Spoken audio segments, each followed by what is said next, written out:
Guys welcome to my channel. तो आज हम करने वाले हैं class 10 maths pair of linear equation in two variable की एक्सरसाइज 3.5 3.4 तक अपलोड कर दिए। लिंक आपको डिस्क्रिप्शन में मिल जाएगी, आप अगर नहीं करी तो कर लेना सर। तो हम एक्सरसाइज 3.5 स्टार्ट करते हैं। तो इसका फर्स्ट क्वेश्चन है, क्वेश्चन से पहले जान लेते हैं इसमें कौन सा मेथड लगेगा। क्रॉस मल्टीप्लिकेशन मेथड लगेगा इसमें, ठीक है, मल्टीप्लिकेशन। पहले वाली एक्सरसाइज में हमने क्या सीखा था, इसमें एलिमिनेशन मेथड सीखा हमने, सब्स्टिट्यूशन मेथड सीखा। तो ये आपको जो है थर्ड मेथड है किसी भी क्वेश्चन को सॉल्व करने के लिए, क्रॉस मल्टीप्लिकेशन मेथड, ठीक है। तो इसको जानेंगे। इसको जानने का सबसे सही तरीका कि हम क्वेश्चंस के थ्रू समझ लेते हैं, ये समझने को समझ भी आ जाएगा और हमारे क्वेश्चंस भी सॉल्व हो जाएंगे। तो सीधा हम क्वेश्चन नंबर फर्स्ट पे जाते हैं। तो क्वेश्चन नंबर फर्स्ट है, विच ऑफ द फॉलोइंग, एक मिनट, क्वेश्चन नंबर का हम पहले क्या करेंगे, second part. Which of the following pairs of linear equation has unique solution, मतलब जिसके यूनिक सॉल्यूशन है और नॉन यूनिक सॉल्यूशन है, नन है और infinity many solution. In case there is a unique solution, अगर यूनिक सॉल्यूशन है तो उसको पूरा हमें क्या करना है, find it by using cross multiplication method. Unique solution है तो बताओ कि इसको पूरा में सॉल्व भी करना है, वैल्यू भी निकालनी है इसमें। तो फर्स्ट ऑफ ऑल जो आपको क्वेश्चन है, क्वेश्चन नंबर 1 में नो सॉल्यूशन है उसका आंसर, तो उसका तो हम कुछ करेंगे ही नहीं। तो अब क्वेश्चन नंबर सेकंड है जो उसका यूनिक सॉल्यूशन जिसका हमें करने की जरूरत है। तो इसको क्वेश्चन में आप उतार देती हूँ, आप भी कर लेना, ठीक है। क्वेश्चन नंबर 5 इक्वल टू में इतना 3x + 2y। बहुत ईजी क्वेश्चन है इसके भी, कोई हार्ड नहीं। जैसे सब्स्टिट्यूशन एलिमिनेट कर लिया ना हमने एलिमिनेशन में, फिर क्रॉस मल्टीप्लिकेशन में चिट्ठों खेलो हो जाएगा, ठीक है। तो अब इसमें फर्स्ट ऑफ ऑल इसकी पहले हम जनरल फॉर्म देखते हैं। स्टेप 1, कोई भी आपको क्वेश्चन दे दिया जाएगा, हमें उसकी जनरल फॉर्म लिखना है। अब जनरल फॉर्म है क्या हमारी, क्या है हमारी ax + by + c1 equal to में 0। यहाँ पे b1 लगा दो, यहाँ पे a2x + b2y + c2 equal to 0। तो ये क्या आपकी general form. First of all इस इक्वेशन को हम जनरल फॉर्म में करते हैं। तो चलिए चेंज करें हम 2x, यहाँ पे तो 2x लिखा हुआ सही है, y भी सही है, ये 5 यहाँ इक्वल टू के यहाँ आ जाएगा -5, यहाँ पे आ जाएगा 0। ऐसे नीचे करना है सेम, 2y - 8 हो जाएगा इक्वल टू में 0। तो ये आपकी दो इक्वेशन बन चुकी है, इक्वेशन 1 एंड इक्वेशन 2, ठीक है। तो अब इसमें क्या है, फर्स्ट ऑफ ऑल हमें a और b की वैल्यू निकाल लेनी है, जितने भी ये रियल नंबर है। a की वैल्यू क्या है हमारी 2, a1 की वैल्यू, a2 की वैल्यू क्या है हमारी 3, हाँ पहले ही सही, a2 की नहीं, पहले a1 a2, b1 b2, c1 c2। तो इन सब की वैल्यू यहाँ पे आपको दिख रही होंगी। a1 की कितनी है 2, इसकी 3, इसकी 1 है, यहाँ पे इसकी 2 है। c1 कितना है -5 और ये है -8। तो फर्स्ट ऑफ ऑल तो आपको इसमें जनरल फॉर्म में चेंज करना है, फिर a और b की वैल्यू वैसे रख देनी है। अब यूनिक सॉल्यूशन की शर्त क्या थी, a1/a2 not equal to b1/b2। तो अब देखते हैं कि ऐसा हो रहा है नहीं। a की वैल्यू कितनी है 2, इसकी 3 है, नॉट इक्वल टू 1/2, ठीक है, नॉट इक्वल। तो यहाँ लिखेंगे therefore it has many solution, it has many solution. क्या इसके बहुत सारे सॉल्यूशन हैं, जब सॉल्यूशन है तो उसको सॉल्व भी करना होगा। ये तो अच्छे से सबको समझ में आ गया। फर्स्ट स्टेप तो हमने ये किया, जनरल फॉर्म में चेंज किया। फिर सेकंड स्टेप हमने क्या किया, a और b की वैल्यू रख दी। थर्ड स्टेप हमने देखा कि ये यूनिक सॉल्यूशन है कि नहीं, हमें पता चल गया ये यूनिक सॉल्यूशन है। तो उसके बाद हमें क्रॉस मल्टीप्लिकेशन मेथड अप्लाई करना होगा, ठीक है। अभी हमें इसको हमें रफ कर देती हूँ, फिर आगे करते हैं। इतना तो हमने कर लिया, अब उसके आगे देखना है कि क्या करना है। इतना तो समझ में आ गया यूनिक सॉल्यूशन है इसका। अब इसको पूरा रफ कर देते हैं, फिर करेंगे। पूरा रफ कर लिया तो ये आपकी वैल्यू निकलती है, इसका आगे काम होगा, इसलिए मैंने दोबारा लिख दिया। अब आपको क्या करना है, इतना हो गया क्लियर। इसके आगे का जो किया था हमने 3 स्टेप निकाला, वो तो समझ में आ गया। अब यहाँ पर हमें x लिखना है। फर्स्ट ऑफ ऑल यहाँ पे x लिखेंगे हम, यहाँ पे y लिखेंगे और यहाँ पे 1। अब हमें स्टार्ट कहाँ से करना है बताइए, स्टार्ट हम b से करेंगे। जो भी देख रहे हैं स्टार्टिंग में a है, b, हम b से शुरू करेंगे। b से पहले 6, फर्स्ट टर्न जो है b की है। जैसा कोई गेम खेलता है ना, लूडो कैरम वगैरह ऐसे खेलते हैं, तो फर्स्ट चांस इसको मिलेगी, फिर सेकंड चांस इसकी है और थर्ड चांस खेलने की इसकी है। खेलते तो सभी होंगे गेम वगैरह, और चांस तो सबको मिलती है, फर्स्ट सेकंड थर्ड। तो जिसकी इसकी फर्स्ट चांस है इसको हम यहाँ लिखेंगे x के नीचे, तो x से लिखेंगे हम इसको 1/2, फर्स्ट चांस लिखी। सेकंड किसकी है, इसकी, तो यहाँ पे इसको हम यहाँ लिखेंगे -5/8। सेकंड चांस इसकी थी, थर्ड चांस किसकी है, इसकी 2/3। तो अब हम थर्ड के बाद दोबारा फर्स्ट खेलेगा नहीं खेलेगा भाई, गेम तो स्टार्ट करने तो पहले इसने खेला फर्स्ट सेकंड थर्ड, फिर दोबारा फर्स्ट की चांस आई, तो हम फर्स्ट को यहाँ लिख लेंगे, ठीक है। थोड़ा गैप बना के लिखना खुला, जिससे कि एग्जामिनर आपको अच्छे मार्क्स दे सके। तो इस फर्स्ट स्टेप में तो ये कर लेना। उसके बाद हमें क्रॉस मल्टीप्लिकेशन मेथड है। तो क्रॉस मल्टीप्लिकेशन बचपन से नहीं तो हम 5th क्लास से तो कर ही रहे हैं, ऐसे क्रॉस मल्टीप्लाई होती है इन सब में, ऐसे ही क्रॉस मल्टीप्लाई। पहले तो आप साइन बना लीजिएगा क्रॉस मल्टीप्लाई का, जिससे कि आसानी हो। इतना तो क्लियर हो गया।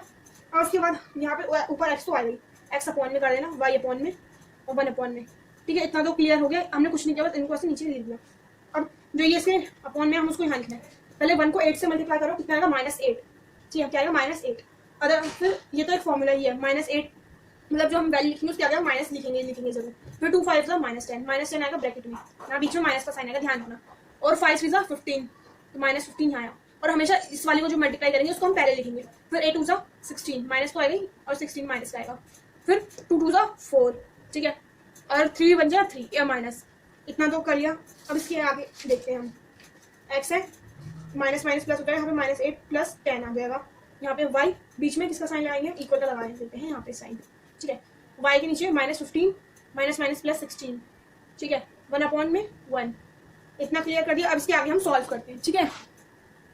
तो इसके बाद हमने क्या किया, ये तो यहाँ तक तो समझ में आ गया था कैसे किया। और फिर इसके नीचे माइनस प्लस माइनस, प्लस का 2 आया क्योंकि माइनस होगा, अब प्लस का साइन है तो बीच में प्लस का, यहाँ पे प्लस का आ गया, माइनस प्लस माइनस, यहाँ पे प्लस का साइन बढ़ाया तो प्लस का बनाया, 1/1 एज इट इज लिख दिया। अब जब x/2 इसके इक्वल है तो ये तीनों क्या है, ये जो है वो तीनों इक्वल है, तो हम इसको ऐसे लिख सकते हैं x/2 इक्वल टू 1/1 ऐसे लिख सकते हैं ना, कोई गलत नहीं होगा। और ऐसे बीच में ऐसे लाइन ड्रॉ कर देना। फिर x/2 इसके इक्वल है तो जो ये y/1 है वो भी इसके इक्वल होगा, y/1 इक्वल टू 1/1, ठीक है।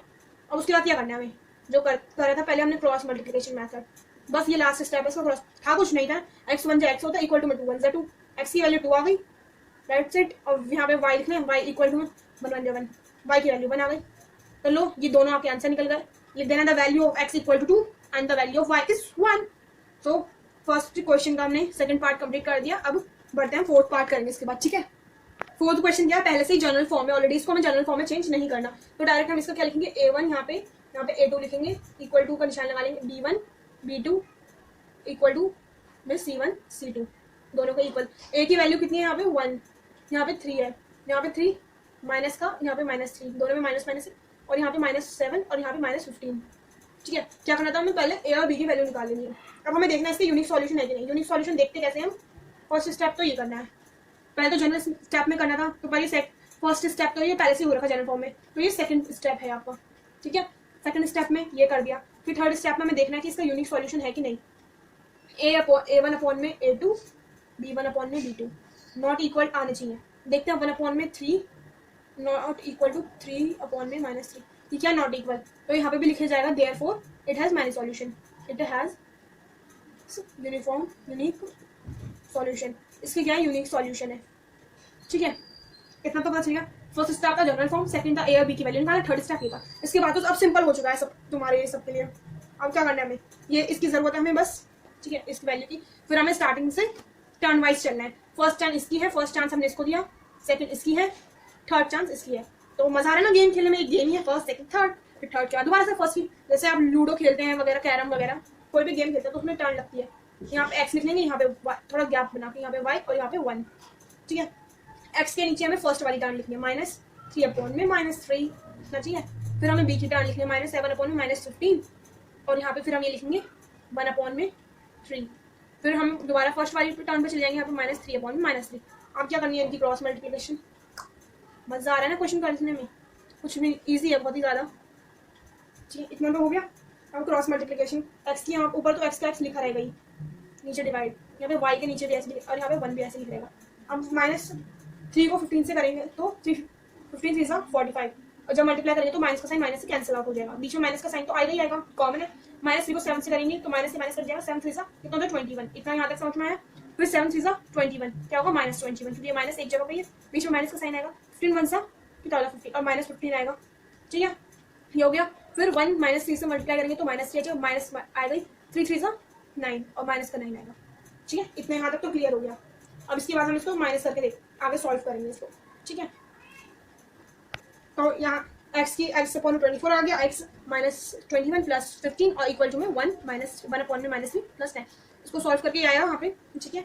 अब जब ये इसके इक्वल है, ये तीनों क्या है, इक्वल, ठीक है। मैंने पहले भी फर्स्ट वाले क्वेश्चन में बताया था कि इक्वल है, तो x और x/24 को हम कैसे लिख सकते हैं, 1/6 के इक्वल है। तो यहाँ ऐसे लाइन खींच दीजिएगा। y/6 को हम कैसे लिख सकते हैं, ये भी 1/6 के इक्वल है। तो अब x कितना होता है, 6x इक्वल टू में 24 1 24, y 6 y इक्वल टू में 6 1 -6, ठीक है। x इक्वल टू में 24/6 यहाँ पे कितना होगा, 6 4 24, तो x की वैल्यू क्या आई आपकी 4, ठीक है।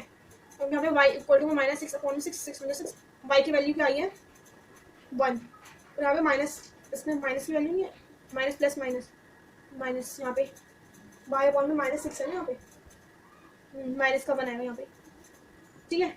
तो ये वाई एक्स की वैल्यू 4 आ गई, वाई की -1। ओके, कि for which value of a and b does the following pair of linear equation have infinite number of solution. इसकी इन्फिनाइट सॉल्यूशन है, इन्फिनाइट सॉल्यूशन वो तो हम देखेंगे, पर इसमें हमें क्या निकालनी है, ए एंड बी की वैल्यू जो है हमें फाइंड आउट, ए और बी की वैल्यू हमें फाइंड आउट करनी है। ठीक है, तो फाइंड आउट करने से पहले इसमें क्या है, इन्फिनाइट और मैनी सॉल्यूशन।